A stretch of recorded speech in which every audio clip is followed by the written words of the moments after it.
I'll just keep letting people in, but this is our 58th speaker series presentation. Who would have known? And back in 2015, when we decided to try this a couple times. And so we've been, like we were just talking, we have been working on this one for over a year. And because of one thing or another, COVID mostly, we have put it off a few times. Our presenter tonight is Robin Knauerhase. She is just ending her term, is that right, as the moderator of Disciples LGBTQ Alliance. Is that right? Yes. Also known as AllianceQ. And Robin will talk a little bit, a lot more about that and tell us just exactly what that is. So I welcome you all. We will be having a free will offering, and that will go to that organization. So we'll talk a little bit about that later. But you can donate there on our website donate page, fccpuyallup.com/donate, and then select speaker series, and anything we get in the next couple weeks or so will go to that organization. So welcome, Robin, and take it away. Okay, so as Robin said, thank you for the introduction. I'm the other Robin, Robin Knauerhase, and you know the title, right? Open and Affirming Churches, what's all the fuss? So I have some introductory things at the beginning, kind of just to level set us. Some of it you might already know, some of it might be new, but that's okay, because this way we're all starting from the same kind of base of knowledge. So first off, as we mentioned, I served 5 years as moderator, and it's kind of like board chair kind of thing of the Disciples LGBTQ+ Alliance. You'll hear me call it AllianceQ for short. My term ran out. I was term limited. But we have a wonderful, during my time, our previous executive minister resigned, or executive director, and we hired or called a new executive director and minister, and we expanded the position, and so she came on board, and the new moderator and vice moderator, I feel like the organization is in excellent hands. It's I got a little bit maternal, but the new parents are doing great. So normally I wouldn't just like up with this first, but for the purpose of this talk, I want everybody to know I am a woman of transgender experience. Normally I would want you to say, oh, that cool chick Robin, by the way, she's trans, rather than that trans chick Robin, by the way, she's cool. But again, for this, it's just, kind of getting to know the speaker. And I am out for purpose of advocacy and professional reputation and so on. I didn't want to give up all that. So it's kind of like if you get married, sometimes women will change their name, sometimes they won't, because if you're a dentist, everybody knows you by your previous name. So I kind of had something similar to that. And I am actually fairly recently retired, not by age, I should add, just because I'm a little vain that way. I was in the research labs at Intel as a research scientist, and I did some adjunct professor teaching at Portland State University.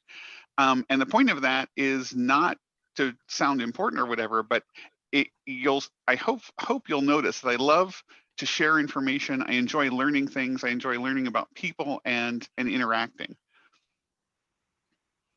So AllianceQ, as I mentioned, it's the longer name is Disciples LGBTQ+ Alliance. We're a little over, we're 41 and a half years old now. And in that time, we've been working towards the full inclusion of queer people, and I'll define queer in a moment, into the full life and leadership of the church by helping congregations become open and affirming.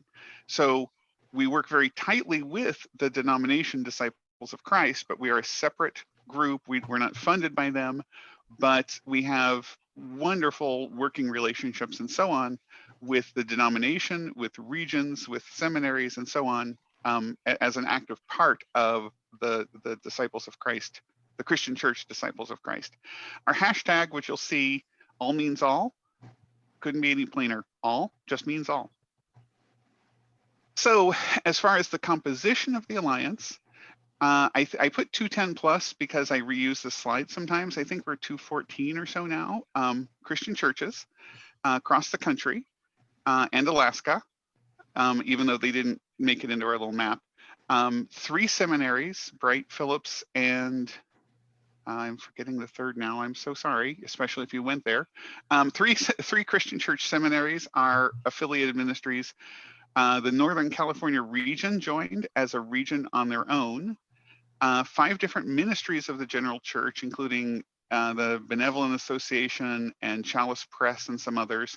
And we have over 800 individual members, who most of whom are people who attend disciples churches. Sometime, like if you look at North Dakota, we don't have any affiliated churches there. So sometimes people will join because they support us while they're working on their church or whatever. But anyway, 800 people. And I think I put this in just as a safety kind of thing. There are some people who have strong beliefs, especially in our sort of politicized environment, about queer issues. So I and the Alliance, as well as medicine and psychiatry and professional societies, do not consider LGB or T or any of the other things we're going to talk about, nature or actions, to be an illness or harmful or sinful or contrary to God's will for humankind. If you believe that, if you disagree, that's okay, but just be prepared to grit your teeth a little bit, because I in the talk, I assume that it's not, right? I proceed from that assumption, and I'm happy to entertain questions and so on respectfully throughout. And of course, I don't know who plays Scrabble, but it's not an actual word in the dictionary, but if you put it on a triple word score, you get 51 points, which is just kind of cool. So, so that's the introductory stuff. And like I said before, for some of the language and things, I want us all to start from the same level of knowledge, so that we don't have people like, wait, what is she talking about? So I'm going to do a little bit of introductory definitions and so on. And this will be pretty quick. It's not the meat of it, but again, it's a level set. So our tagline, our slogan is setting a place at the table, and that we borrow that from our communion heritage and the table metaphor that the disciples use quite a bit. Setting a place at the table for people of all sexual orientations and gender expressions.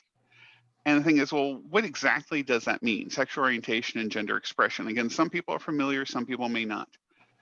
So orientation, kind of the default case, the 90% case is heterosexual. This is men who are attracted to women and women who are attracted to men, or males and females. You have heard the term homosexual, and that of course is a man who is attracted to men, or a woman who is attracted to women. That's gay and lesbian, and gay is kind of a generic term. It's not exclusive. You can say gay women and they won't generally be offended. So that's the L and G of the LGBTQ+. And then there's bisexual, which is people who love everybody, regardless of if they're male or female. That's the B in LGBT. And there are lots more different orientations that we can talk about. And if you have questions, I'm happy to answer and define. But I worked with the Disciple Seminary Foundation to do a whole hour-long talk defining these terms. So you guys are getting the Reader's Digest condensed version. So that's orientation, and that's the LGB. Then there's gender expression, and gender. Okay, there's a linguistic concept of gender. If you speak French or Spanish or Italian, some words are masculine, some words are feminine. But in general, for people, gender is masculine or feminine. It's not necessarily man or woman. But it's things that are common to or implicit to being a man or a woman. So the way you express your gender expression, is how you perform this in the world. I have the playbills here. Basically, you're born, the doctor looks, at the private parts and says, oh, it's a girl. And from that point on, people expect that baby to perform feminine things, to be girly, to be girlish, and so on, or vice versa for a boy, based on these societal expectations. And your gender expression as you get older influences how you're seen by others in the world. So what that kind of means is, if you look back at, as recently as the 1950s, and there's a whole rich history that you can do to study how gender has changed over time, or gender expression rather. But in the 1950s, you think of Beaver Cleaver's mom, pearls and heels and long hair, nicely coiffed and perfume and so on. And when you think of guys, you think suits or short hair and, you know, playing baseball and that sort of thing. And since then, we've begun to see a little bit of blurring. We see things like, you know, in the bottom left, the guy carrying a purse. Well, he might get upset if you call it a purse. So we have this term of a merce, which is a man's purse, or a man bun, or somebody who wears a male person who wears eyeliner, they'll call it guy liner. Why? Because it's a little bit different from the traditional expression, but society still expects male and female to be really, really rigid, right? So you know, the guy on the bottom right there doesn't want to be seen as girly, even though he's wearing eyeliner. So you call it guy liner. It's, you know, it's again, everybody, you know this, we live it in society in Western culture, but I want to give examples of what gender expression actually means. And so then separate from that, I mentioned in the very first slide, the like physical sex, male or female. So we have some other terms, transgender and gender fluid. The transgender is the T in LGBT, and transgender people have a sex, a physical sex, that's different from what they were assigned at birth. Basically, you know, the doctor looks, says, hey, it's a boy, but the doctor was wrong, and the baby can't say anything because the baby doesn't have language yet.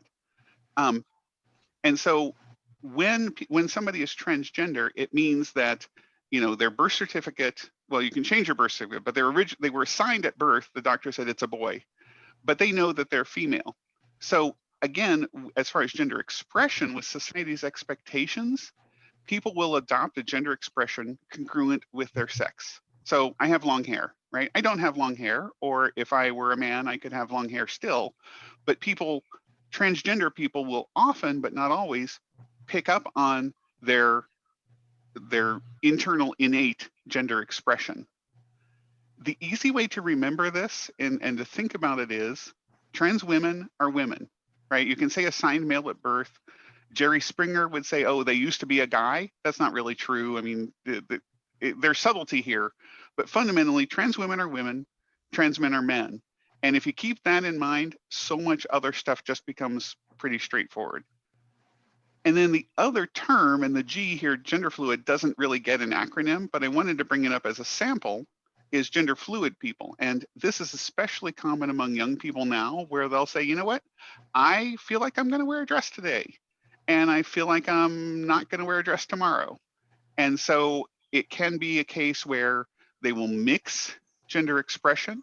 It can be a case where they will have a feminine gender expression one day and male the next day, or whatever else. So they fall under the umbrella of transgender, but it's different because they're not saying I'm a man, even though it was, you know, the doctor said it's a girl. They're just saying I'm kind of both, and I'm just going to mix it up because that's what feels right to me. The little blue box at the bottom, same thing as before. There's so much more to this. And if you care, depending on how the speaker series goes, we could do another talk of in-depth definitions. But this is kind of, again, just the setting the stage. And then the last term I want to talk about is queer. Originally, queer meant odd. You know, you'll hear people, oh, it's as queer as a $3 bill. And in the early 1900s, it became a slur. And especially in England, and we sort of picked it up from there. In England, the term fag or faggot had meanings already, so they couldn't call gay men that. So they needed something to be mean to gay men with, and they decided on queer. And so you'll find people of a certain age where if you call somebody queer, that's a fighting word because that means they're gay or that means they're whatever. And that, again, that's valid, but over time, the term has changed. So now it's a reclaimed term, and reclaimed is kind of like the N word for Black people. There's still limits on when you can and should use it, especially if you're not Black, but it's not the thing that it used to be. It's not a fighting word necessarily anymore. And so it's repurposed. It's proudly reclaimed, saying, you can't hurt my feelings by calling me this because I call me this. And the other thing about queer, and I bring this up because you'll hear me talk about queer people, it's a nice umbrella term. The queer community, putting air quotes around it, covers LGB, lesbian, gay, bisexual, covers trans, covers pretty much every other flavor of orientation and expression under one literally umbrella term. So I did that really fast. Do we have any questions on this part? And we'll have other breaks for questions, and we'll have plenty of time at the end. Yeah, Gretchen. This is from the very beginning, but you said that individuals have joined, and organizations. What do you mean by join? Oh, okay. So this is for the Alliance, not necessarily for queerness. So anybody can sign up and receive the Alliance's newsletter. We do have a special category of membership, which basically the main difference is it lets you vote. And I will mention this at the end, but if you join, there's a recommended donation for single people and for couples, and we're not super. The Alliance is very justice focused, not just about queerness, but about race and economic justice and so on. So I think we have a discount rate for seminarians, but if somebody says, I really want to join, but I can't afford it, can I pay $5? The answer is always yes. So members are people who have paid some amount of money on a yearly basis to the Alliance, and the main difference is they get to vote. It's not like we have secret meetings or special handshakes or whatever else. But when I mentioned the 800 members, that's it. For the organizations, they generally will contribute, some portion that they budget. And for the churches, we don't really have member churches because many disciples churches believe that the church is unique and autonomous, and they don't want to. We kind of borrowed from the Baptists this notion of the church as its own entity. We're congregationally governed. So rather than call churches members, we say affiliated ministries. And those are churches that have gone through a process of becoming open and affirming. There's a very few guidelines that they meet. And in that case, some churches will include the Alliance in their yearly budget. Some churches will optionally or also do an offering, like in June is Pride Month, Gay Pride Month. They'll do a special offering. Sometimes people will do whatever else. So we don't have, for churches, it's a nonprofit. We need money, but for churches, it's a kind of variable thing. There's guidelines, but it's not a fixed amount to be a member. And because churches are organizations, they don't vote. And the voting really doesn't matter. We hardly ever have contentious things, over 40 years. But as a corporation, we're incorporated in Indiana and Indianapolis. So you have to have the notion of membership and the notion of voting for, like, when we change moderator, even if there's only one person running, you have to vote. And the people who have contributed are a member, they get to vote. Long answer. I hope that's not more than you were asking. Okay. Anything else on this? Any other questions on this part? Great. So now we're into open and affirming, the first part. And again, some explanation and so on, and then we'll get to what the fuss is about. So this is a little thought experiment, and I'm gonna read this quickly. I mean, you can read it yourself too, but I want to read it out loud. And at each thing, I want you to stop and think about how you would feel. Right? I think there's a TV show, like What Would You Do? Think about how you would feel or what you might do if a couple comes to church and they sit together and they're holding hands and they're just adorable. They're in love. Aw, right? How do you feel? Guests or visitors come and so on. Or in Sunday school, if the toddler says, sometimes my mom and dad argue with each other. Well, not all of you are Sunday school teachers, but kids, they notice things, right? And everybody, no matter how healthy the marriage, sometimes people argue. Or I don't know if you guys do a children's sermon, but there's always this guideline about be careful handing a live mic to a child. So after the children's sermon in church on some Sunday, the pastor says, okay, kids, do you have any questions? And some kid, and there's at least one in every church, the kid puts up his hand and says, hey, guess what? My mom used to work at a bank, right? How do you feel, right? It's cute, it's funny, you know, how does it make you feel? Or somebody says, you know what? I feel like I want to join the choir, and I don't know if you audition or if you have a choir, but they join the choir and they sing alto. It's like, great, we've got another alto. We really needed that, because for the Hallelujah chorus at Christmas, it comes in handy, right? So how each of these things, how do you feel when I describe it? And the reason I'm asking is, I have another slide of how would you feel if, what if two women come to church and they sit close together and they hold hands? And it's clear, oh, they're in love, how cute. Do you have the same feeling, or do you feel a little bit different? Do you feel uneasy? Do you feel upset? Do you feel angry? Do you feel offended? Do you feel happy, right? And I'm not going to take a poll. Just think about your reaction. How would you feel if two women were sitting close together, holding hands, you know, one puts their arm around the other in the sermon and so on?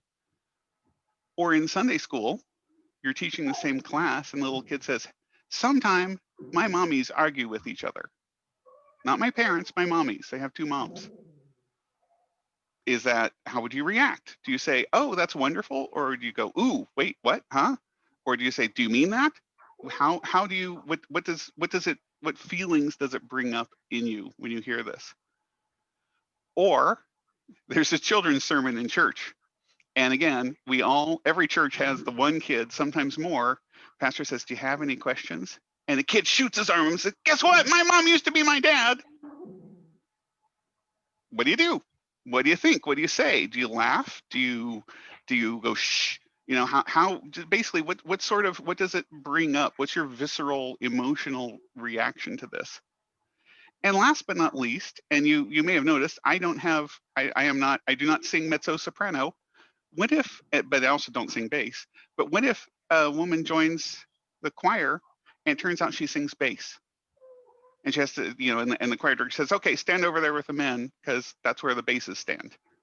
How do you feel? How do you react? What does it make you think of? How do you feel? Sympathy? Do you feel empathy? Do you feel sorrow? Do you feel rejoicing that they're in the choir? What, you know, just that sort of thing. And again, I'm not going to ask specific feelings, but keep it in mind as we go through some of this. So in those descriptions, did you feel the same for like item number 1 in the first and second slide, or item number 2? If you didn't, if you were like, oh, this is great, this is wonderful, of course I don't feel any different, yay for you. If you didn't feel the same, if you felt anything else, whether it's confusion, annoyance, upset, anger, or just surprise, curiosity, whatever you felt, that's okay. But part of open and affirming is figuring out why that might be, because in all of those cases, not only is it stuff that, it's happened for the last hundreds of years, but it's happening more and more in churches today. And we're seeing not just in Christian churches, but, you know, Baptist, Methodists, and so on, everybody wants, you know, like, oh, we need new couples with kids. Well, frequently that new couple is two women who have a baby and want their kid to grow up with Sunday school and church friends, and they haven't been to church in 100 years, because when they came out as lesbian, they got kicked out of their church. But they show up now, and how we react as Christian church and as FCC Puyallup, that's what open and affirming is about. That it's the emotional thing of what open and affirming means. So I'm going to go back to be Professor Robin and do a couple more definitions. So if there are open and affirming churches, the opposite must be true. They're closed and implicitly unaffirming churches. There are churches in America today, in the year 2021, that wouldn't even think about such things. They would, without a second thought, kick those people out and say, you're a sinner. Or worse, they'd say, you're an abomination. My Bible in Deuteronomy says, if you lay with a man, you're an abomination. And they would literally kick them out of the church. Even some Christian churches, we tend to be a little bit more progressive, we tend to be a little bit more tolerant and so on, but there are Christian DOC churches where you would get kicked out. And to those people, I ask, well, who would Jesus kick out, right? If we are followers of Jesus, who would Jesus kick out? So open and affirming has two words. There's open, obviously, and affirming, right? Duh, Robin, tell us something new. I hope to. So open is literally open to queer people, like you don't kick them out. And there are churches, including DOC churches today, that are open but not affirming. So that means if you are queer, you can attend church. You can sing along with the people in the hymns. You can eat lunch. And they will absolutely cash your tithe check. But because you're queer, LGB or T or both or whatever else, I'm sorry, you can't be a member of the church. We just have rules. Or you can join the church, but you can't be in leadership. You can't be an elder, can't serve communion, can't whatever, that kind of thing. Or people say, you can come to church all you want. You're a gay person, please come to our church. But if you want to get married, you're kind of in trouble. We don't do same-sex weddings in our church. We just don't do it. And you might say, well, how about I love, Pastor Cynthia? Can she marry us at the city park? Some churches will say no. Even if the pastor is willing to, churches will not permit their pastor to do same-sex weddings outside of church. Or you could be a member, but you can't teach Sunday school. We can't have a gay man teaching Sunday school. Those kids might catch the gay. They might catch the gay from him. We don't want that. Literally, there are some churches that say you can't even sing in the choir because they take leadership in a very expansive notion and they don't want queer leaders because you love the sinner, but you hate the sin, right? Well, can't sing in the choir. And this one is less common, but it's equally important. There are people who will say, if you're gay, you can come to our church, but when it comes time for search and call, you can't be our pastor. We're not even going, nobody can, nobody gay. We're just not even going to look at their profiles. We're going to throw them out before we even give it to the search committee.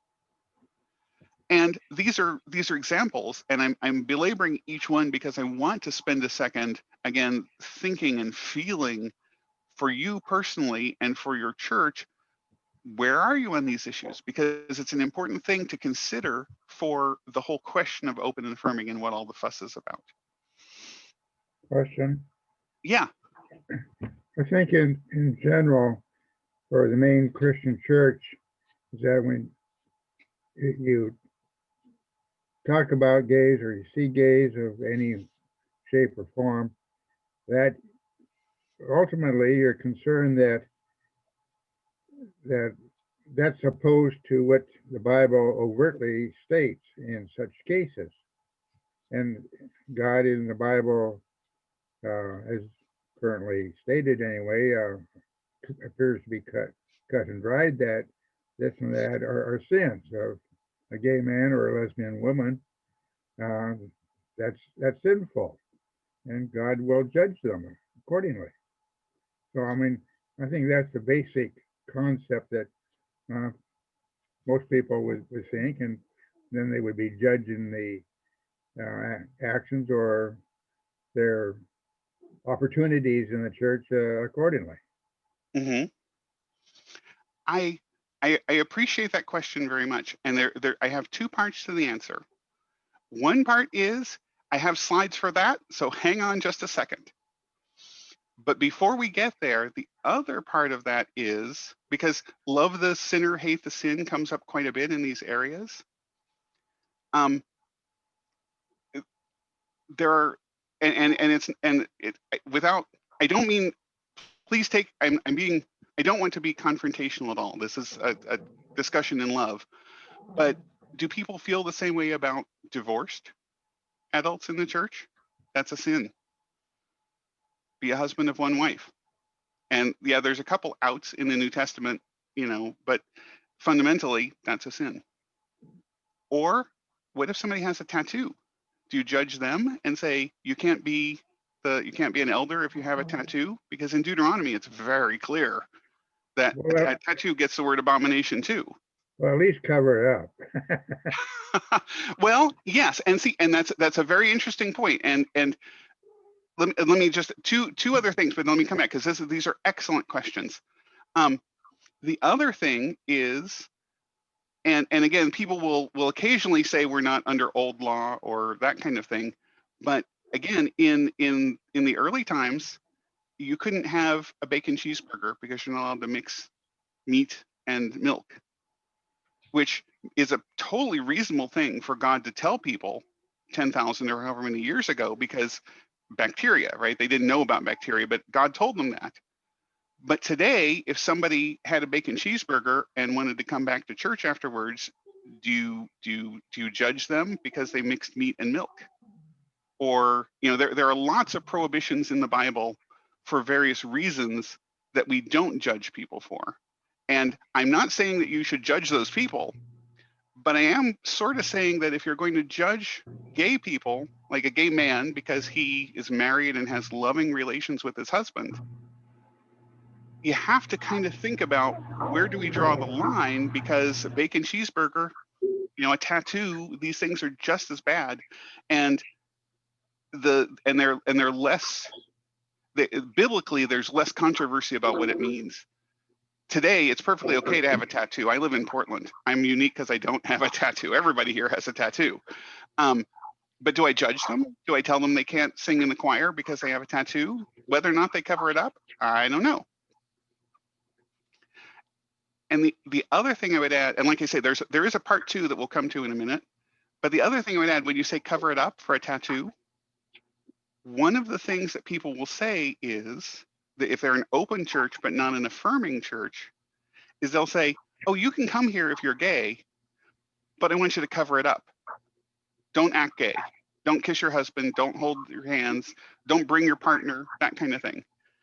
And I can't judge those people if that's what the church decides, but I can say that it doesn't seem very consistent with what I perceive of how Jesus treated people. And asking people to cover up is kind of like saying, I know that you go out, not you, David, but I know that you, Fred, go out and see prostitutes every Friday night, even though you're married. But as long as you don't mention it at church, everything's right. Everything's fine. These are complex ethical questions that, for me, make it not so clear as, oh, I read in Deuteronomy that if you lay with a man, you're sinful. There's nuance. There's stuff you kind of have to wonder about. And like I say, there's a couple more answers coming up in slides. And I'll also talk about the journey of getting to be O&A if a church decides to do that. And I think we'll touch on these a couple more. Does that help for now, for your question? Oh, yeah. I'll say that I attended the four Zoom sessions with Pastor Melinda later last year. And somewhere along the way, she made reference to what Pastor Kara had discussed and written about the gay issue. I think in the year before that, when during the year that the Methodist Church was going to decide about this whole issue and split the whole Methodist Church, so that then it would be up to each church to decide what type they were. And I don't remember exactly what she wrote, what she had said, because I just have the reference about it. But in looking through it, I kind of remember that Pastor Kara had more or less explained away every difficulty about that of what it said in the Bible, specifically in the various sections that it did. I just don't remember what all she wrote about it. Yeah, and the part of the interesting thing for us as disciples, for the Methodists, they have a lot more structure than we do. For disciples, we're kind of like Baptists, where every church is its own boss. So Terry Hort Owens is our general minister and president. She doesn't get to pick what First Christian Puyallup does. Puyallup, sorry, I'm getting it. She doesn't get to. she doesn't get to pick what they do because each church is its own body and we're voluntarily associating. So when you say Puyallup, ignore the Y. okay, Puyallup. Yeah. Okay. Yeah, I mean, it takes a lot of problems. My son-in-law never could get over it. He always got the Y in there, and it always mixes up a non-Puyallupite. Well, I thank you. I appreciate your grace. I asked beforehand so that I wouldn't get it wrong, but I'm still kind of getting used to the correct pronunciation. That's why I'm kind of like, I say it twice and go, wait, no, I got it wrong. Hold on. Well, it's an Indian name like all these hundreds of thousands of Indian names in Northern America. You know, yes. Like Yakima, not Yakima, Spokane, not Spokane. You know, you just never know until you know. Yeah. My undergrad school was in Cleveland, Ohio, and the river there is the Cuyahoga. It's an Indian name. Right. And you can tell if people are from Cleveland, they say Cuyahoga. And if they're not from Cleveland, they might say Cuyahoga. Sure. Right. So yes. So I appreciate your grace for that. Well. So Robin, I think Connie and Bill have a question. Oh yeah. Sorry, I didn't. I was. Yeah. Please. It's not really a question. It's a comment, and it's a comment in response to the previous comment that the gentleman made, and it goes way beyond the scope of your presentation tonight. But the biblical text concerning homosexuality, which is never mentioned in the Bible, but those that have been interpreted to mention homosexuality have got to be contextualized to understand what they meant in that time and that place. And if you just try to move them from there to today, they don't make sense. And you can spend hours and days and weeks and courses studying those contexts to understand what the text meant. So my good friends from north of Portland, you're going to have to believe that I did not pay Bill anything to ask to mention that question, because it's coming up. You'll see that in just a second. But thank you. When I said there were two parts to the answer for David, what you said is part two. But I have slides for it, so I wanted to just wait. Thank you, but that's why I didn't say it right away. And I have, this is Robin. Yeah. I can't see the whole, I can't see everyone. So if someone's raising their hand or wants to say something, let's just speak up, because I can only see a little strip of people on the top of the shared screen. So. Oh, okay. Yeah, I actually, because there's not any video in my presentation, I'm actually able to see people. So when I'm looking this way, it's because that's like I wanted to look at the camera. Yeah. But when David asks a question, you'll notice I'm looking this way because he's down here on that screen. I'm in the upper right. Yeah. So I'll try to keep an eye out, but please, and like I say, I have a couple breaks for questions, but if you have something urgent or immediately relevant, by all means, speak up and I will stop. Well, how many approximately are there of us in your presentation here? Because we can only see. How many people? We're about 18. 18. Yeah. Thank you. So the last thing on this slide, the little blue box, is my position and the position of the Alliance is that being open but not affirming is not okay. And I can't judge churches that are that way, but the term people use is spiritual wounding, right? Christ came to equalize all people. There is neither Jew nor Greek, there's neither East nor West, there's neither male nor female. Christ was all about the literal equality and dignity of every single one of God's created people. And what you're doing if you're open but not affirming, or you say, oh, cover it up, don't bring your husband, but you can come. What you're doing is you're making people a second-class citizen. You're saying that in God's eyes, you're not as good as I am. And that's really not what Jesus was about in my understanding of Christ's teaching. So that covers open. The other word is affirming. And so affirming is that you're not only open to queer people, but you explicitly approve and you say it's okay, and you don't have theological concerns with as a church, right? Individual people can always differ in a church, but as a church, you don't have theological concern with their nature as they were created and as they are beloved by God. So same-sex attraction, not a sin. Getting married, not a sin. same-sex sex, not a sin. And I believe this, but and like I'm saying, for to be affirming with the affirmation, the reason we use the word affirming is you affirm to these people that they're not sinful just because God created them a man who is interested sexually in men or romantically, you know what I mean? Transgender people, not mistaken or sick. You know, it's not a mental disease. It's not like Klinger on MASH, right? He wasn't trans, he was a guy. But back then, dressing up like a woman was, you know, cause to get kicked out Section 8 from the army. So it's not Klinger. Somebody who dresses as a woman because they are a woman, regardless of what doctor said when they were born, is not a sick person. It's just like having a cleft lip or whatever else. It's a think of it like, it's not a defect, but think of it like a birth defect. And that diversity in sexual orientation and gender expression are every bit as beautiful in God's eyes as diversity in race. Would you say Black people can't come to church?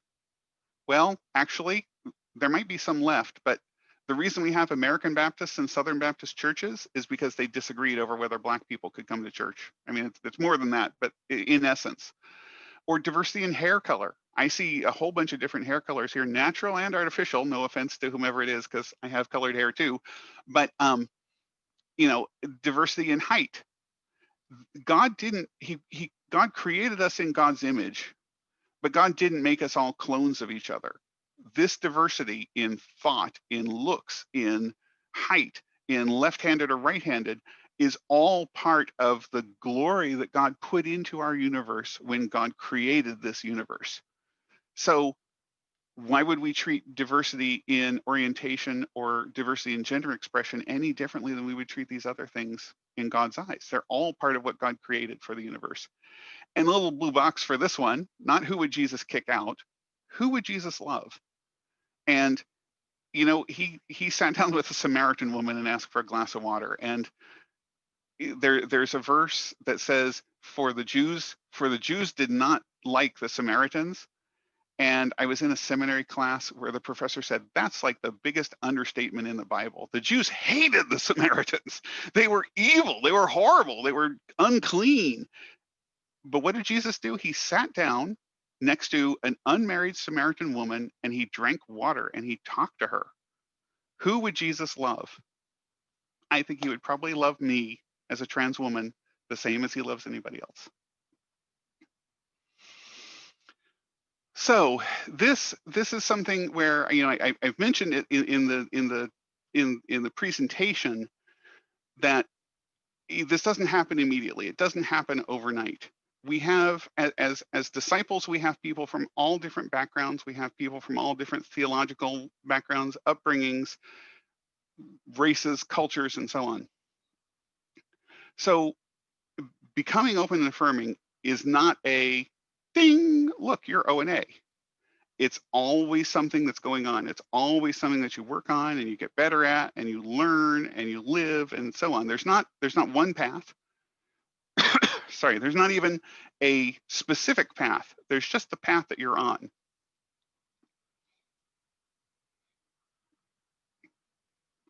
So different steps along this O&A journey are things like overcoming your prejudices.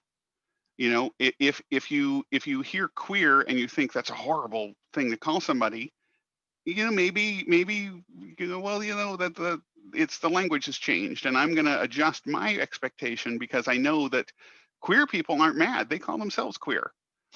It's overcoming prejudices in the same way that we don't cross the street when we see a Black person for fear of getting mugged because they're just fine, regular people like us. It's overcoming prejudice against gay people. Like, oh, you're a gay man? You must be an interior decorator. No, there are lots of gay men who are not interior decorators. And if you've seen Will and Grace, that's a nice example of the diversity within gay men, right? Either the original show or the reboot of it. And we'll still, there's a slide coming up that I want to mention for David, but part of that journey is learning what Scripture says and looking at how history and especially the patriarchy the male dominance of Western society has really been intertwined and tied up in knots with the scriptural understanding that we have for these issues. You know, King James's translators were good, wonderful, godly people, but at that time, they thought women were property. And if you look at some of the words they chose in deciphering Hebrew or Aramaic or Greek, you can kind of tell that they thought women were property, right? And we've learned better over the last 400 years. Terminology, like we did at the beginning, right? You don't have to know everything, but getting an idea of what it means if somebody is gay or what it means to be trans. Another step along this journey, and like I say, the path, you can take whatever path you want. So these are not in particular order, but one of the steps along the journey is policies and practices. If your hiring statement, if your church has a hiring statement that says we hire for the janitor, we hire regardless of sex or maybe even religion. Sometimes, you know, frequently people will hire, you know, a Baptist to be the janitor, even if it's a Christian church. And we don't care about race. Well, you might add something to your policy that says we don't care about orientation or gender expression because those aren't relevant to being a janitor. They're not relevant to being a facilities manager or an AV person. I would argue they're not even relevant to being a pastor. It's just who you are, child of God. So along the journey, you might update some of those policies. You might change some of the things about how you do things to make sure that you're inclusive and affirming of everybody. Listening to queer people's stories and testimony. I'll talk later about a general resolution. Oh, sorry, Robin, how are we doing for time? My clock is. You're doing great. It's 20 Okay. after 7. You're just fine. We have plenty of time. Okay. As long as you Okay. need to go, you just go. Well, no, I want to be respectful of people's time. You're doing fine. So there, in Des Moines in 2019 at the General Assembly, I don't know if any of you would have gone, but there was we proposed and eventually passed a resolution, and I'll talk about that in a minute. And the church, actually, Terry Hordoan said, why don't you do some workshops? I will make space if AllianceQ wants to do some workshops to help people learn about what's going on so they won't feel concerned or confused or upset about this resolution. And one of the presentations I did was a panel discussion where we had 5 different people of some were trans, some were cisgender, which cis means just not trans, some were gay, some were straight, straight trans, but they were all queer. And they each just gave not even really a Christian testimony, just a little story about their life and why and how they had dealt with this sorry, in a church context. And the comments we got afterwards, you know, the home office people in Indianapolis, they ask you to fill out the surveys and people loved it. They're like, oh, that was so meaningful. So just listening, you know, if a gay kid comes, just say, how does that feel? How, you know, how did you come to realize this? How does it work at school? You're president of the Queer Straight Alliance. What all do you do? Just listen to people's stories and their experience and their testimonies. There's also learning and avoiding unconscious bias and microaggressions. There are times where it's like, oh, you know, we're having a men's retreat, and since the men are all going to be up on the mountain, we're going to have a wives' dinner. Well, what if it's a lesbian couple? Do they both come? And because one might be butch, but that doesn't mean they're a man. So what about that? Or if it's a men's retreat and one of the guys in a gay couple can't make it, and you say, oh, we're going to have a wives' dinner. Well, he's not a wife, he's a husband. So you say a spouse dinner, right? Little things that you might not think of, but it helps as far as, again, making people feel like they're part of your church body, making queer people not feel like outsiders. And then all of this kind of deals with living into your commitment. Once you say we're an O&A church, like I say, it's not like, ding, you're successful, you're done. You live into it and you say, oh, you know what? We screwed that up. It was unfortunate. That's what we did, but we're going to change it and we're going to do better next time. So it's like, like lather, rinse, repeat. How do you keep a Martian busy in the shower? Give him a bottle of shampoo that says lather, rinse, repeat, because he doesn't ever stop. Just goes lather, rinse, repeat. So anyway, that's a lot to absorb. And we had some good questions along the way. But so we've had the introduction, we've had some terminology about what these terms mean, and then we've had some discussion about open and affirming. The last section I have is what's the fuss about, right? That I promised that in the title. But are there any questions, comments, thoughts while we're here? Just take a little pause and I'm going to drink a little bit more of my Coke Zero.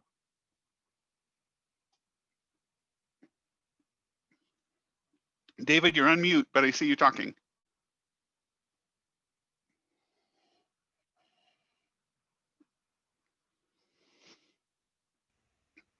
David, you're still on mute. There. That's better. Has there been any church example specifically that anybody knows about where a church voted to become O&A and how much membership disappeared for a while because those people did not approve? So sadly, there are cases of this. We have, and I'll mention at the end, I hate to give you this answer again, but there's slides coming up about this. We have a toolkit, a workshop. It's called Building an Inclusive Church that deals with what are the different ways to work through this process. Because if you call a pastor for Puyallup tomorrow, and you've had female pastors before, right? So I'm going to say she. Yes. So if you call a new pastor and she says, guess what? We're open and affirming. I pick it. You don't have any say in the matter. I'm the pastor. That's it. Some people might get upset and leave. So the process in the Building Inclusive Church toolkit deals with graceful engagement. You don't want to split a church based on accepting queer people. Ideally, you bring people along, and sometimes it takes years before you say we're going to declare ourselves open and affirming, because it takes years for people to get comfortable. Because of this, some churches will vote, some churches will do consensus. First Christian Church in Eugene did what's called Quaker consensus. As long as there was one person who disagreed, they said, we're not going to do it. And it was a couple years, and finally that person said, I've realized I'm the only one. I think I'm going to shut up, and I disagree, but y'all, I'm not going to express, I'm going to be in consensus, even if I don't agree with it. So if you do this process correctly, you don't lose anybody, or you lose hardly anybody.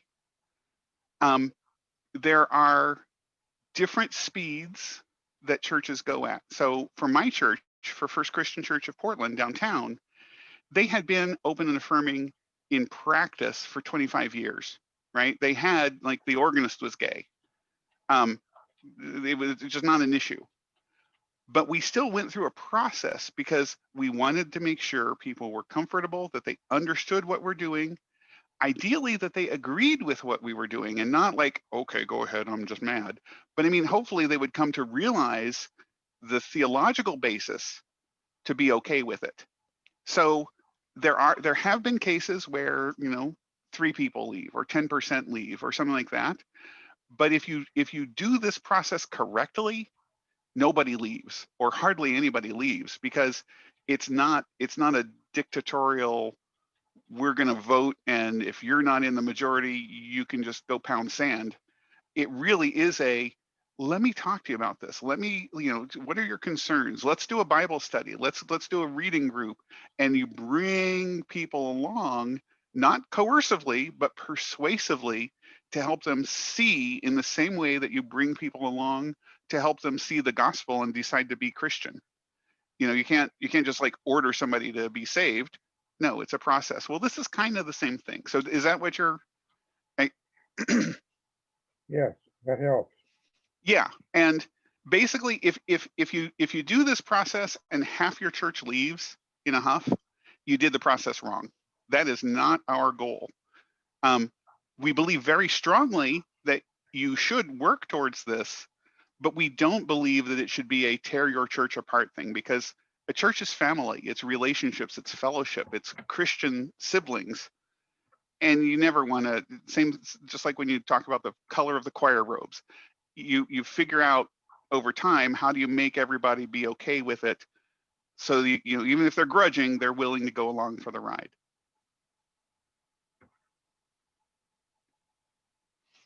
Any other questions or comments before we get what the fuss is about? I'll ask a follow-up question to that. So is there a specific, like, this is how the timeline starts moment?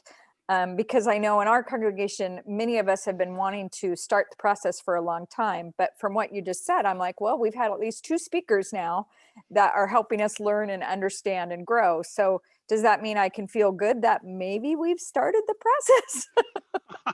Well, okay, so remember that one slide where it said there's not the right path. There's not even a right path. It's just the path you're on. I wish I could, okay, as an engineer and a scientist, I wish I could give you a formula and you type in the values of the variables and it says, yes, you're ready. People are more complicated than that. So there's not, that question is just really hard to answer. And so it's up to each congregation, because again, properly done, church is a family. It's a Christian family that loves each other. And so with the pastor and the elders, and you might have a discernment committee, you might have whatever else, you have to decide for yourself when you're ready. So I like to think that every church is on the path, because even the most hateful churches have somebody who watches Will and Grace and likes it and thinks they're okay with those 2 guys being married, right? Even if they wouldn't say so in church. So I like to think that every church is on the path because God is leading us towards a common goal. So yes, by having speakers like me, you're on the path, but remember the path is different. So if you say we've had 2 speakers and so we're like almost done, and that scares away people, then you're probably making a mistake. But if you say, look, we've had 2 speakers and so far it's been pretty well received, maybe we should look at the next steps, then you pick which next steps you have and you work along the way. And again, I really recommend for everybody, not just Puyallup, this building an inclusive church training, because it goes in great detail. Normally it's a full day class that goes into detail about what if this, and you can talk to people from other churches and see where they are and what worked and what didn't work, and figure that out. So I feel like I kind of didn't answer the question, but did I answer it enough for what you're asking? Okay. And it may go without saying, I don't know how big your guys' church is overall. I'm not here to convince you. I'm here as part of this process to provide information, and I want you to become open and affirming. And there are queer people in your community who would love to come to your church who want you to become open and affirming. But I'm just here to provide information because it's up to each church to decide where they are and how fast they want to move. Any other questions at this point? Oh, David, you're on mute again, though. David, I'm sorry, you're on mute. I don't mean to talk over you, but. Okay. Many years ago, a large Methodist church in this area changed pastors. Their livable pastor of 25 years was shifted to becoming a district superintendent of another district. And so, because all the congregation loved that individual so much for so many years, that church lost a lot of its membership immediately following when the next pastor came. So that's just a natural fallout for an entirely different reason. Yeah, and I mentioned before, even if church is split because somebody wants the carpet to be red and somebody else wants the carpet to be blue, right? We as Christians, we're a family, but we split up for stupid reasons. I mean, you know, and at the time it feels very passionate. It feels very invested in the thing, but people split up for way dumber reasons than loving queer people. And a favorite pastor, it's another thing that people do. Unfortunately, it's just the way God made us. And we have to try to be Christ-like despite our human nature sometimes. Okay, so I don't want to. Some of you may not have eaten dinner or may have kids to put to bed or whatever. So I'm gonna move along, but feel free to chime in, and we have one more question thing at the end. So it took us all this while for open and affirming churches. What's all the fuss? Well, here's what the fuss is about. I don't know, depending on everybody's screen, I don't know if you can read the little words, but the cartoon I have here is from a guy named David Hayward. He calls himself the Naked Pastor, although I've never seen him naked. But the figure of Jesus is saying, the difference between you and me is that you use scripture to determine what love means, and I use love to determine what scripture means. And so part of why being open and affirming is important, part of the fuss, is because as Christians, the one thing that we have in common, if nothing else, is that we are followers of Jesus. We say, this is a guy, divine, whatever else you may believe, but this is a person that is a spiritual leader for me, and I think he really understood what's going on, and I'm going to follow this guy and what he taught. So Jesus' ministry was all about questioning past ways of doing things, right? Jewish laws don't apply. Covenants with God changed. He was all about, hey, this wasn't working. Let's do something different, and breaking those rules, right? Like having a tax collector among his disciples. Gee, I mean, I mentioned the Samaritans, right? Samaritans are here. Tax collectors weren't very much higher up in the estimation of the people at that time, and yet he had a tax collector among his entourage. And we know that queer people have existed throughout time, even trans, although there weren't surgeries and hormones and whatever else. But there were people who felt like they weren't a man or a woman throughout time. And so queer people existed in Jesus' time, but he really didn't talk about them that much. Paul mentions a couple things, and there are other Bible verses that you can say this probably applies or this might apply. But Jesus, I mean, he talked more about feeding the poor. He talked more about ministering to the sick. He talked more, forgive me for being just a teensy bit political, he talked more about healthcare for all than he talked about queer people. And so if we're followers of Jesus and we look at what Jesus did, he loved people. And because he didn't write, if you look at the red letters of your Bible, he didn't say, oh, those gay people are just going to hell. Those gay people I don't like them at all. They just bug me. He didn't say that. He loved everybody. So as Christians, we should love everybody. All means all.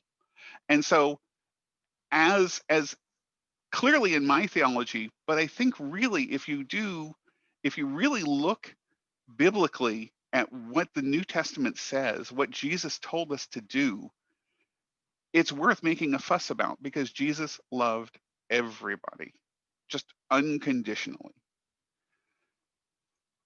So the other thing is, in particular to us, and I wasn't sure if there would be people from other churches or whatever here, but since we're all in the disciples, this is an important slide. As disciples, our mission statement, the whole reason for being, is that we seek wholeness in a fragmented world. And if you look at the founding, I'm going to go ahead and say founding fathers, because they were kind of all men because of that patriarchy thing I was talking about before. But if you look at some of our early statements, Stone and Campbell both said and wrote, we have no creed but Christ, no book but the Bible, no law but love. What is this? No law but love. Sorry, I didn't hear you. What's the only law we have? Love. No name but the divine. And it goes back to this. Who would Jesus love? Jesus would love everybody. Campbell wrote, when the scriptures speak, we speak. Where the scriptures are silent, we are silent. And David brought up a thing which we're still going to get back to about certain verses. But in general, the scriptures really don't talk about homosexuality. They don't talk about trans people. They say in Christ, there is no male or female. That's not about trans people, but you could certainly apply it if you wanted to proof text that part. And so the notion which has happened over the last 2,000 years, where the church, air quotes, the church, right, counting all Catholic, Protestant, whatever, have said, oh, gay people are bad and sex is bad, and Catholic priests can't get married because then they'd have sex or whatever else. That's all stuff that mankind has added. Humans have added that. It's really not biblical. Paul, it's better to marry than to burn. Well, tell that to your favorite priest. So as disciples, where the scriptures speak, we speak, and where they're silent, we're silent. And the scriptures are mostly, and I'll come back to David's point, mostly silent about these things. But somehow in America especially, we have picked up this notion that the church hates gay people. And we've done so much to harm the queer community as the body of Christ. It's shameful. And lastly, in essentials, unity, in non-essentials, liberty, and in all things, charity. So what we as disciples, and I'm generalizing because we don't get to pick what disciples believe, right? We're all independent thinkers. But in general, disciples believe that the essential part is loving God, loving other people, salvation, and I'm putting in air quotes because there is there's room for difference about what salvation means in the Disciples of Christ Church. But these are the essential things: the Bible, Jesus, right? No book but the Bible, no creed but Christ. In non-essentials, liberty. So even if you think gay people are evil, you might think twice before you say, oh, I don't want my church to be open and affirming, because it's not essential. So therefore you grant liberty. You believe this, I believe this. And if the church decides we want to love everybody, who am I to stand in the way? And the third piece, in all things, charity. And I hope I don't sound like I'm sermonizing. I'm not actually a pastor, but I feel passionately about this. I hope you do see that. So in all things, charity. And again, charity, not like, here, have $5 because you're starving. Charity like a charitable viewpoint, a Christ-like viewpoint. This queer person wants to find God. They want to walk closely with God, and they want to have a Christian family. Why would we say no? Why would we kick them out of our church? They want the same things we do. Duh, right? So again, what's the fuss about? Well, as disciples, that's what the fuss is about. And last but not least, I mentioned the general resolution in 2019, which feels like forever ago, doesn't it? But in 2013, there was a general resolution that year, I believe it was in Orlando, that people proposed becoming a people of grace and welcome to all. And this mostly dealt with LGB, dealt with orientation, because trans was less of a well-known thing. I mean, it existed, but it was less of a understood concept back then. And there was actually spirited discussion, is the way I would phrase it. It passed handily, but not everybody was happy, because there were lots of people who said, it's a sin. Why would we condone this sin? And what did people do? They didn't say, quit the denomination, go home, we hate you. They said, let's talk about it. Let's discuss. Let's look at what the Bible says. And surely enough, it was adopted by, it's not a roll call vote, but it was adopted, very, very firmly adopted by the church. And again, as disciples, we don't, like I mentioned, Terry Hord Owens is our general minister and president, but she's not our pope. So when the General Assembly adopts a resolution, it doesn't mean you have to follow it, but it means you kind of ought to think about it, because this is what your church family has decided. You should consider it pretty strongly. And then more recently, we proposed this resolution. It was actually the Alliance and Galileo Church in Fort Worth, Texas. You might, again, I don't want to be political, but you might not expect a Texas church to be in favor of this resolution. But Katie Hayes is their pastor. She's a dynamo. And she and I, with a lot of help, wrote this. And I encourage you to look it up online. We deliberately included scriptural basis. We included allegorical basis and theology for why we think this is a good thing. And in Des Moines, I was really worried I'm like, what's going to happen? You know, the Presbyterian Church, as David mentioned, is ready to split itself in half, or not the Presbyterian, the Methodists rather, are ready to split themselves in half over this issue. What are we going to do? And you know what? It overwhelmingly passed. Overwhelmingly. Not unanimous, because when you have 3,000 disciples, you have at least 4,000 opinions, right? But it overwhelmingly passed. And in part, it's because we're not saying you must welcome and receive the gifts of transgender and gender diverse people. It's an invitation. Here's the reasons why. And we feel that you should look at this and study this and consider this. And if you feel it's right for your church, you should welcome and receive the gifts, well, if implicitly be open and affirming to transgender and gender diverse people. And it was beautiful. It was so beautiful when that happened. So that's theologically what's all the fuss. Practically, what's the fuss? And David, this is what I promised you before. In America especially, and England, because we had King James Version, and not that many people actually use, I don't know if your church has a recommended translation, but not that many people use KJV now, but it's foundational to a lot of our beliefs about Christianity in America and England. And like I mentioned before, the translators were good guys. They were godly. They were seeking to figure out the word of God and translate it so that people could get the word of God and have it in their hearts. But it was 400 years ago, 450 years ago. They didn't know lots of stuff that we know now. They didn't have all the writings we have now. They didn't have the context we have now. They didn't have the availability to look at 18 different versions, or not versions, but 18 different, like this word, molokoi, that they translate as effeminate. The King James Version says, don't let your men be effeminate. It doesn't actually mean effeminate. It's just, it was the best word they could come up with in their vocabulary.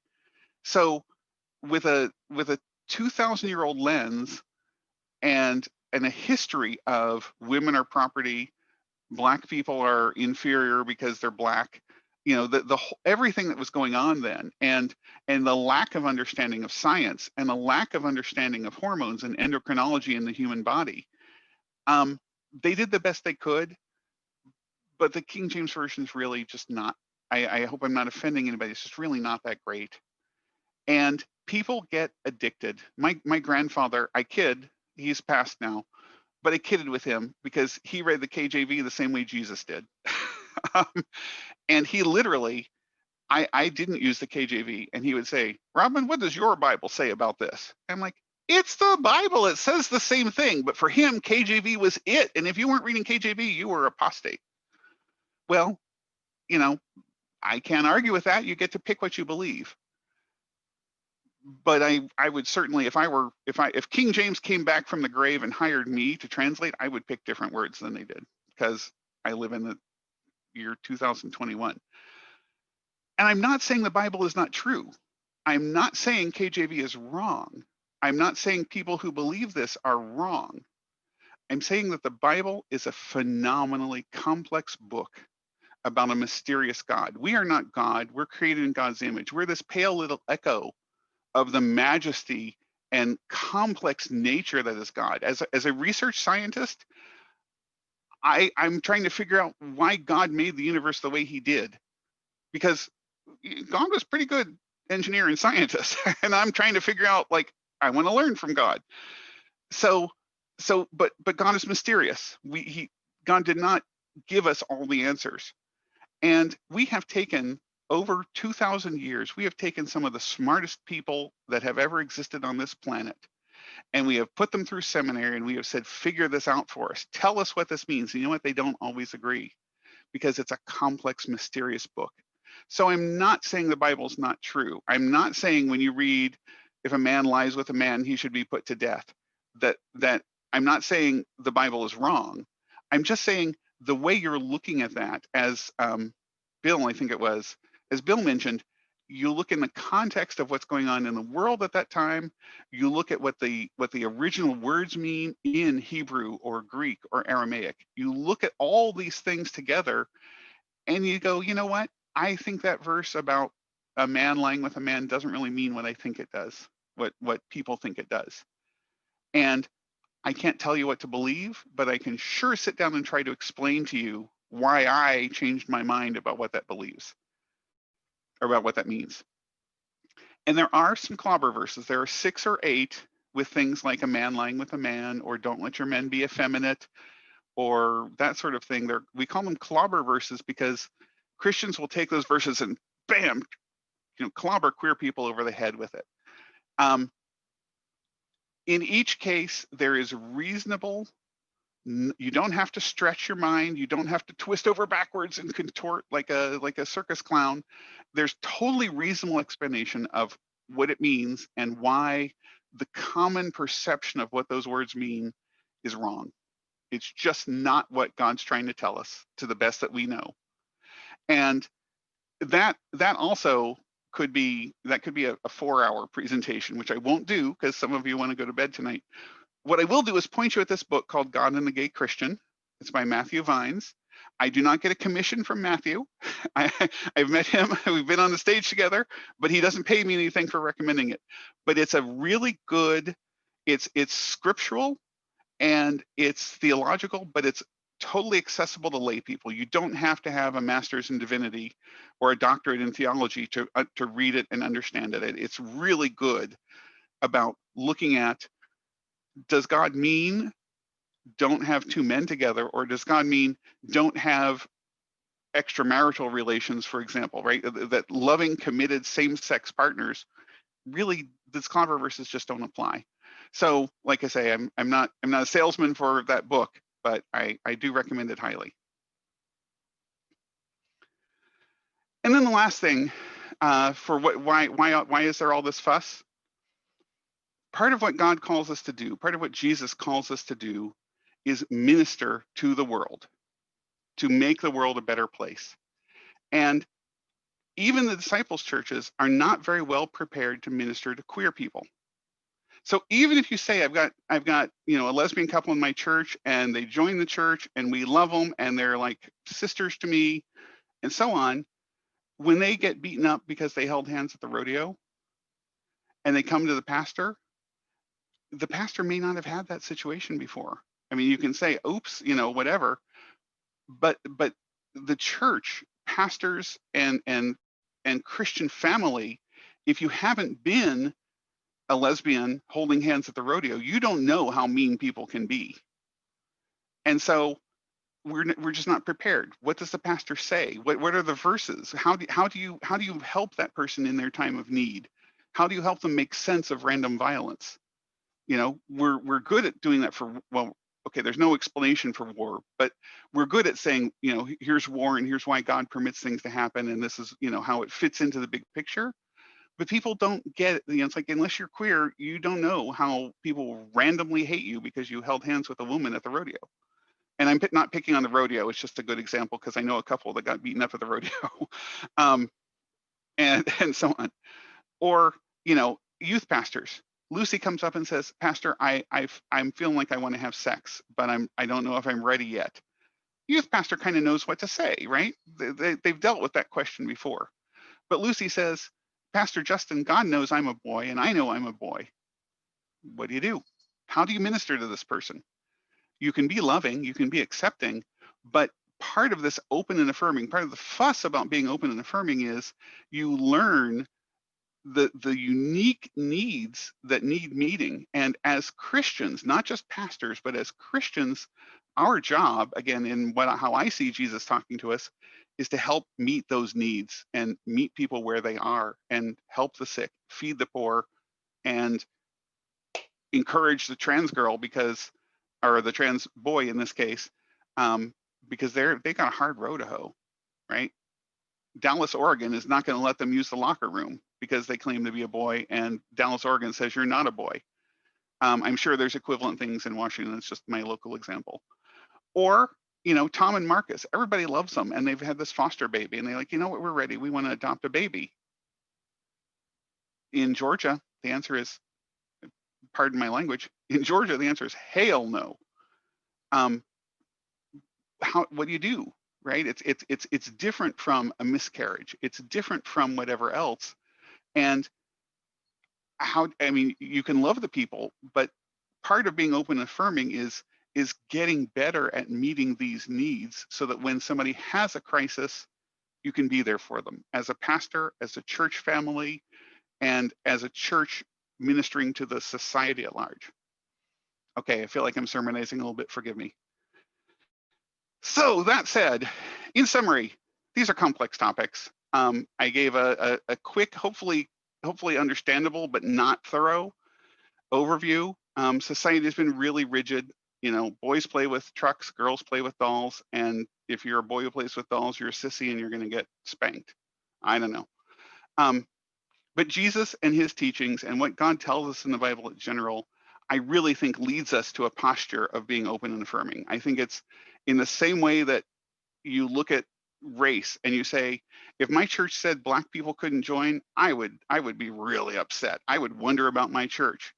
Well, I think it's not going to be that long before people look at their church and say, if our church says a queer man can't join, what the heck is wrong with my church? I think it's a natural evolution as we learn more about the Bible and as society progresses that we be open and affirming.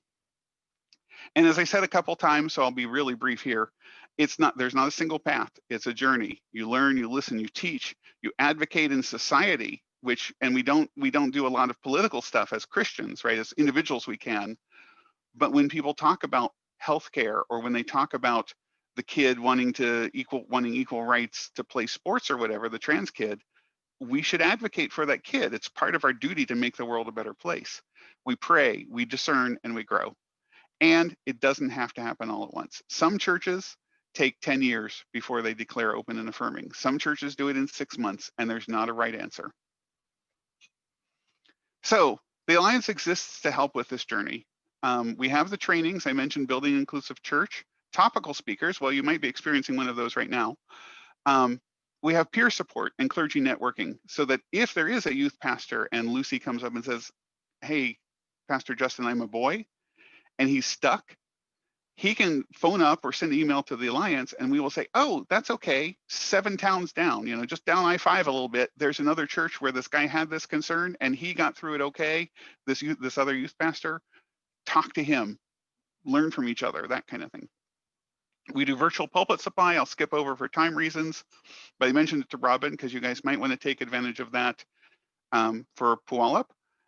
It's basically you have a queer person deliver a sermon, a recorded sermon, and the sermon is not about gay stuff. It's not about trans stuff. It's a regular sermon, but by a queer pastor, because it helps to show that queer people can be pastors too. And you go, man, that Luther Young, who's the one who's doing it for January for the Alliance, he is a gifted pastor. I'm so glad we learned about him. And by the way, he's gay. I didn't expect a gay person would give a good sermon on football. Well, now you know, right? And again, I'm stereotyping, but for fun. And anyway, the Alliance has lots of resources. The reason we exist is to help people along this path, whatever path that they need to go down. And if there's there exist things like the Alliance there for Baptists, Lutherans, Methodists, Presbyterians. There's even one for Mormons. There's even one for Muslims, the Muslim Alliance for Sex and Gender Equality. So we're not alone in this. And the Methodists, they're having some trouble. COVID set them back a little bit, but they might split in half about it. But there are resources even if you're not in the Disciples of Christ. We are merely one, and we work with all of these others for things that are in common, because however we take communion or whether we sprinkle or dunk for baptism, we all worship the same God. So we're in it together. The training, I mentioned this a lot. Here are the dates. Here's how to register. Rather than make you do a whole Saturday afternoon or Saturday day and morning and afternoon on Zoom, it's broken up. And you can register. There's the link. And I sent Robin a PDF file that has a whole page with more information about the training. The key thing, my congregation, like David, it sounds like you might be kind of in this place. My congregation is not ready to be open and affirming. Well, this is a great training for that person to take. Or I want to help my church because I think we should be open and affirming. You should take this. If you say, my church is open and affirming, like First Baptist Portland or First Baptist Eugene, Oregon, or National City Church, Washington, D.C., But I want my region to be better. Well, you should take this training. It's really good. Graceful engagement. You'll hear that over and over because it's all about grace and love and encouraging people so that you don't, as David asked about, so you don't have half the people quit your church in a huff. And then lastly, I mentioned our executive director and minister. She would forgive me, but she likes it better if I say, and you can join the Alliance. So Gretchen, you asked this question at the very beginning. Here's a URL. It's like $35 for an individual membership, or less than twice that for couples, or you can just make a donation and not join or not do a yearly membership kind of thing. Every little bit helps. And if you don't have $35, but you feel strongly about the Alliance, give $1 and you'll be a member, because we understand even before COVID, not everybody has spare money. But this is also how we feed our executive director and minister. So it enables us to do the work that we do. And in the immortal words of Bugs Bunny and Mel Blanc, that's all, folks. So I'm going to stop share and look at the screen and say, are there last questions? Are there comments, concerns, things you're wondering about, stuff you wish I'd said, but I didn't? Or not. And by the way, if people have to eat or if they have to put kids to bed, feel free to drop off now too. This is kind of the end of the program. I certainly won't be offended, but I'm here for as long as you want to ask questions or to discuss and answer questions.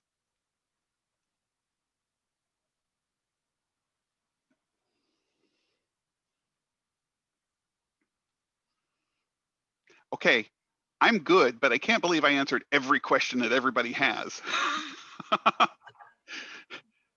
I've got a question, Robin. One of the things that I've encountered in the past is people will say, well, we're a loving church. We accept anybody. Why do we need to say we're open and affirming? What benefit is that?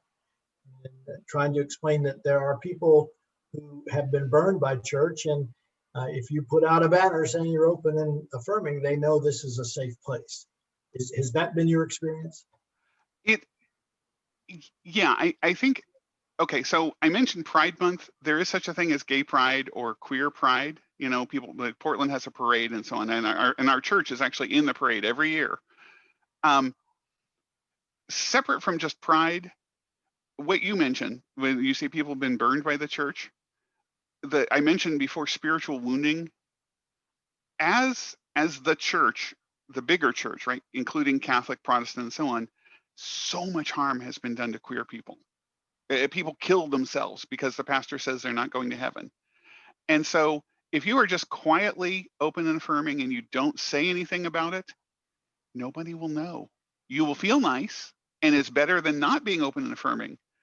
But you know, the example I give, again, First Christian Portland, we're right at the corner of Park and Columbia, a moderately busy intersection, kind of close to Portland State. And we have a historic entrance that's different from the modern one, with these great staircase that goes up, and it's just beautiful.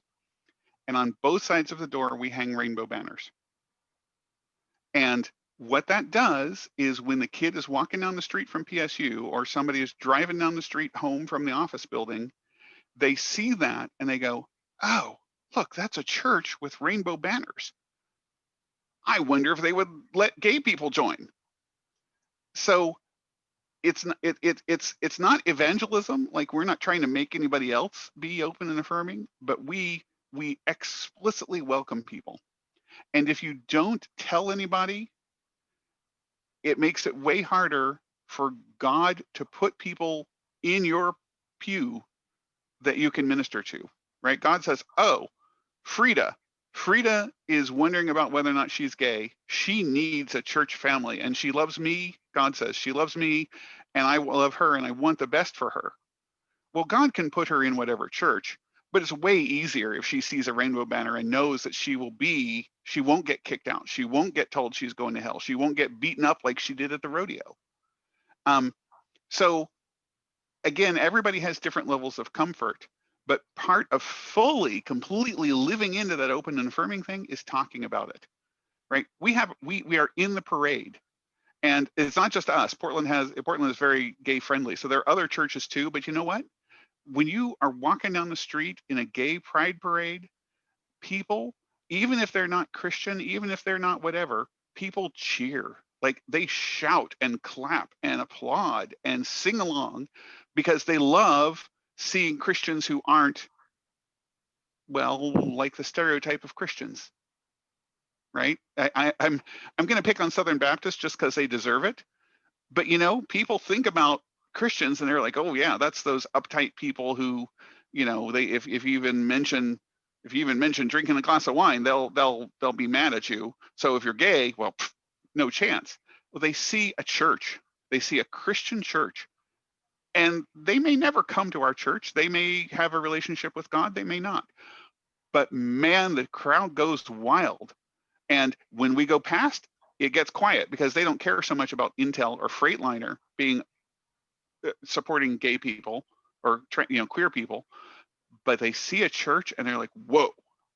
So we in the same way that you do whatever other community service, you may have a sandwich ministry, you may have a feeding program.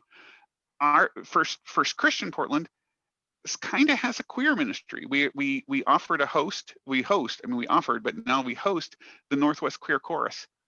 And again, I don't know if anybody ever will come to our church for it or not, but you know, pre-COVID, 250 people would come and practice singing for their concerts at our church because it's what Jesus would do. We have space, it's warm and dry. We let them come in and practice singing, that sort of thing. So it's up to the church. And I'm talking a lot, so I don't want to like wear out your question. But the other thing is, one of the perceptions, and this came up at my church, which for 25 years had been open and affirming. They just didn't talk about it, right? They weren't officially. One of the people, and I don't know if you know anybody from Portland, so I don't want to be too specific, but there's a guy who is professional, who is well-to-do, and he's like, what if I'm at the golf course and somebody says, oh, do you go to that gay church? What do I tell them? And the pastor said, you tell them yes, the same way I go to that black church, the same way I go to that left-handed church, the same way I go to that tall church and that short church. Everybody, all people are welcome at First Christian Church of Portland, Oregon. And so if they say, do you go to the gay church? This is an opportunity for you to say, well, of course, we love gay people just like Jesus did. And so he was a little bit concerned because I don't mean to overplay it, but he's a professional dude, very stodgy, very serious, very, proper. And he was worried. What if people say, do you go to the gay church? It's a totally valid thing to worry about. But then he realized this is an opportunity to share my faith. This is an opportunity to share why we are open and affirming, because he personally was open and affirming. He just wondered about the perception. So when I say it, you're never done. You never finish being open and affirming, because people learn stuff all the time, and they're like, wow, God opened this door that I never would have thought God would have opened because blah. And so, I'm transparent about my bias, but I think if you're a follower of Jesus and you're doing God's work, God will reward you in these ways, not materially or whatever, but in doing God's work. It opens doors to do God's work in the community. May I say something? Yes, please. Bill, in answer to what you said, I would like to ask any of you, except for maybe some of you that I don't know about, would you have any hesitation at any point in time going to any Protestant church in this city, walking in and sitting down and being part of that worship group? No. As of 2 years ago, I have to think about it. I have to say, if I walk in there, am I going to face possibly even being beaten up? That's what you do when you become open and affirming, is you let those people know it's safe. we are here for you. You can walk through our doors and not worry about it. That's all I have to say, sorry. No, I love that. I'm so glad you spoke up. And the worry is of course valid. I want to, just for the group, I want to say, when I talked about the rodeo and so on, it's not just getting punched in the face. That you know, especially in more progressive parts of the country like the Northwest, but people can be hurtful in other ways. It's mental hurt. It's social hurt. It's, oh, you know, I mean, there's all kinds of ways. So getting beaten up doesn't just mean pow, punch in the nose. You can be mentally beaten up. You can be spiritually beaten up in a non-open and affirming church. And yeah, so JT, if you're in Portland, you will see our, I'm sorry, I'm just going by your screen name. If you're in Portland, you will see our rainbow banners, and I encourage you to walk in. You will be loved. Oh, I'm loved here. Thank you very much. No, I'm not trying to recruit you. I'm just saying, if you're ever down here on a Sunday.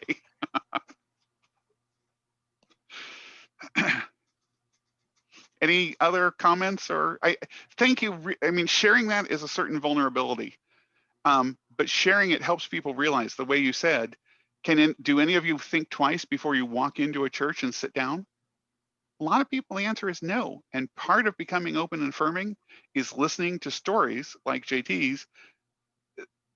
It's not the same for everybody, in the same way that, like, Black people worry about getting pulled over. When I get pulled over, I never worry that I'm going to be shot. Black people worry about that. And it would never occur to me that I'm going to die for a traffic stop. And I don't mean to get into police violence. It's a political topic in some ways, but Black people do worry about it, and they're not crazy for worrying about it. What JT is describing is kind of the same thing.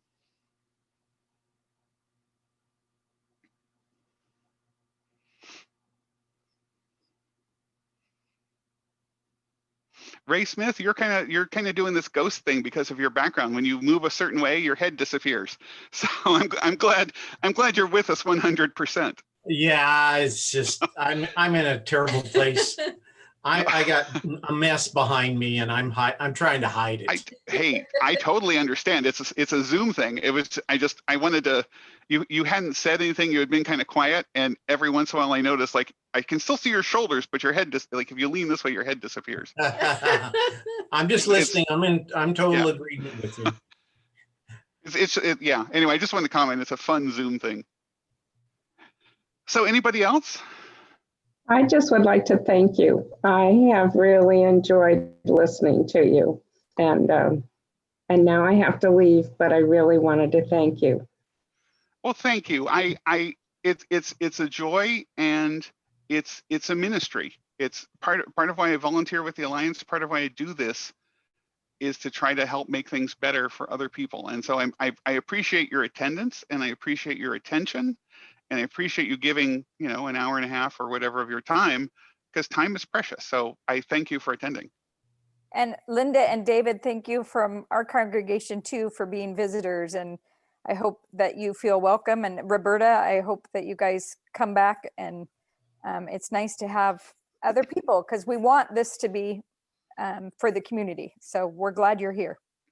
My sister goes to the Puyallup Church, but I'm a member of the Journey Christian and Missionary Alliance in Tacoma, which used to be a Westgate Baptist Church, which I was a member of.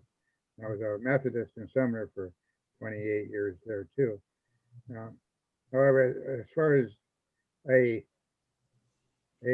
natural born male being now on the girls' track team, I don't think that's right. That's a very interesting question. It's a little bit outside the scope of spirituality. I mean, I can tell you what I think Jesus would do, and you may or may not agree. It's a little bit more of a social thing than a church thing, because Jesus also didn't say a whole lot about track teams.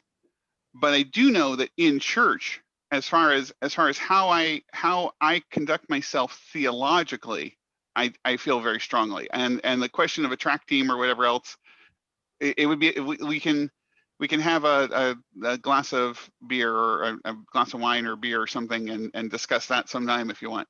Root beer. Yeah, that's okay too. Actually, it was St. Paul who talked about track races all the time. Well, yes. But not male, female. Yeah.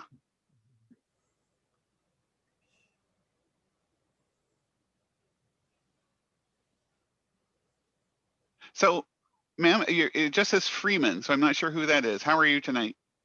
Got any questions? And you don't have to say anything if you don't want to, and you're on mute, but I just want to give everybody the opportunity before we hang up. Actually, I do have a question. How are the churches dealing, particularly with an older congregation who have different mindset? And my feeling, we have an open church. However, how do they overcome the feeling that, well, if we become open and affirming, we're going to be run over by them rather than by the Christians and the people that we love? That them are coming, whether they're gay or they're Black, they're Italian. How does the teachings that we will go through help alleviate those fears? That sort of thing it's addressed as part. I mean, it's not a whole chapter or whole hour, but it is mentioned in the Building Inclusive Church training. And the longer answer is, I think I understand why you ask that, but my church, downtown Portland, there are more white-haired people than non-white-haired people, and they got over it just fine. So it's not. I don't want to make it out to be an age thing, because there are young people who feel the same way. Yes. There. I'm 83, and we older people will all go away. We're going to die.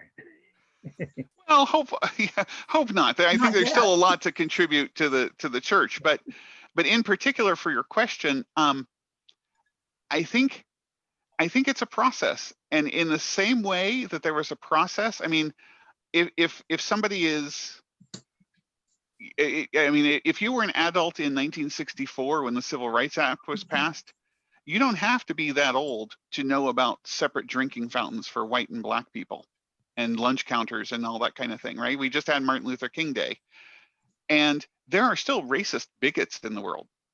Well, But the 1948 Brooklyn Dodgers soon learned about that when Jackie Robinson was the first Black baseball player. Exactly.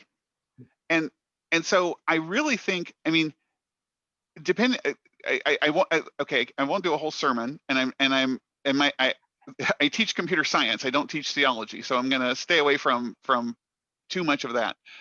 But people talk about they talk about the curse of Ham and why people are Black, and there was this whole thing of Black people are just inferior, right? Like slaves, like whatever else, and they really believed that, and they believed it biblically. They believed it theologically. Their pastors told them it was true, and they said yes. Over time, we've gotten over that. Now there are very few churches that would kick you out or not let you be a member if you're Black. And it's this combination, right? The church gets better and society gets better, and the church gets better and society gets better, and eventually it just becomes a non-issue. So I don't have a quick answer for that. If somebody is really worried about being overrun by gay people, let me tell you, and if I may stereotype, and I'm doing this just for fun, gay guys are way more likely to stand in line for brunch than to come to church on a Sunday morning. You're not going to get overrun with gay men. and again, I'm like I say, I'm stereotyping. I'm not mocking them, but I wanted to add a little humor.